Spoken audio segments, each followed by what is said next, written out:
A. Sejarah sosiologi di Amerika dan Eropa. Pengertian sosiologi. Sosiologi adalah bagian dari filsafat sosial yang membahas masyarakat. Namun, pembahasan masih pada hal-hal yang menarik perhatian umum, seperti kekuasaan dan konflik sosial. Seiringnya waktu berjalan, pembahasan mulai meliputi tatanan kehidupan yang diharapkan masyarakat dan norma-norma yang harus ditaati masyarakat. Sejarah sosiologi menurut para ahli. Sejarah sosiologi menurut Brigitte Berger dan Peter L. Berger, sosiologi berkembang menjadi ilmu yang berdiri sendiri karena adanya ancaman terhadap tataan sosial yang selama ini dianggap seharusnya terima saja, atau threat to the taken for granted world.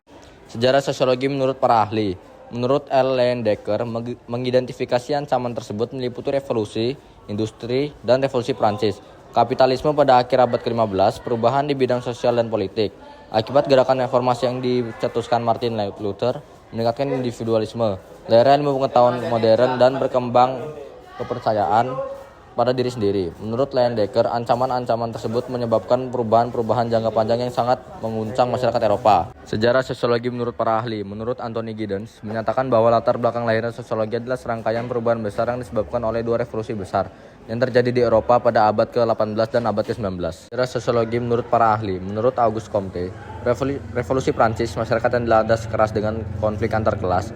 Comte melihat konflik tersebut terjadi hilangnya norma atau pegangan bagi masyarakat dalam bertindak. Lalu Comte menyatakan bahwa sosiologi adalah ilmu tentang gejala sosial yang tunduk pada hukum dan tidak berubah-ubah. Sejarah sosiologi menurut para ahli. Pada 1851, Herbert Spencer menerbitkan buku pertamanya, Social Statistics, di mana ia mulai menerapkan teori revolusi pada fenomena sosial.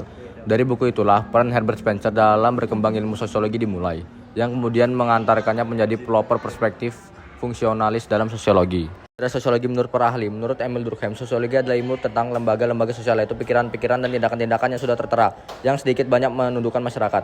Sebagai salah satu pencetus sosiologi modern, dia mendirikan fakultas sosiologi pertama di Universitas Eropa pada tahun 1895. Sejarah sosiologi menurut para ahli. Menurut Max Weber, bahwa sosiologi dapat digunakan sebagai suatu kajian yang dapat melihat tindakan sosial dengan demikian fenomena-fenomena sosial tertentu dapat dijelaskan sebab akibatnya.